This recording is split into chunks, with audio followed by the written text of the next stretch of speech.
Returning to remonstrances, Representative Johnson. Thank you, Madam Speaker. Colleagues, in the 2015 session, this body passed out the K-12 budget on March 31st. Even though the budget was inadequate, we were told the school district needed the budgetary guidance as they were in the process of creating their own budgets for the next school year.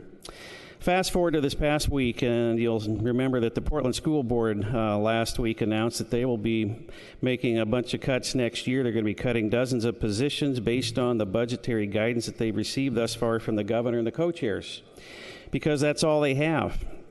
And this scenario is now playing out across the state as our 196 school districts go through their budget process that must be completed by the end of June.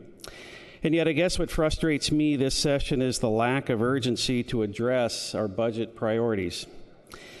We recall, we all have known about this well before we began our work in February. We knew we were going to have to do some heavy work. And I've had a lot of input from various sources over this session, as I'm sure you all have, who have told me that if we just made other sectors pay their, quote, fair share, that all our education funding woes would be fixed.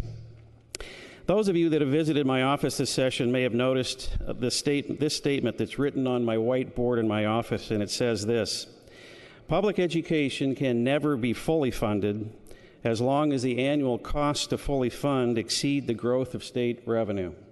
Let me say that again. Public education can never be fully funded as long as the annual costs to fully fund exceed the growth of state revenues.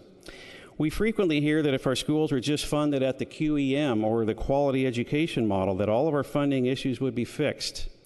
But what this argument doesn't realize is that as long as the annual cost for education continue to outpace revenues, even QEM will not be adequate.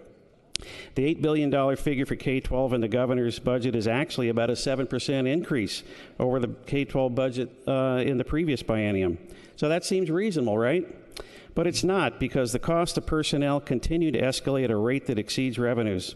So colleagues, I think it's about time for us to get serious about doing the right thing and doing the hard work that we knew we were going to have to do when we showed up here in February. It's time to get serious about doing the hard work of helping to bend the cost curve of public education and for all of our state agencies.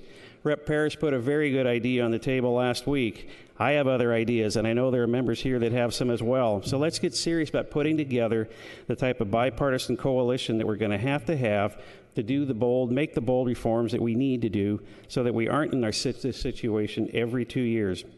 My door is open, and I know there are other doors open as well.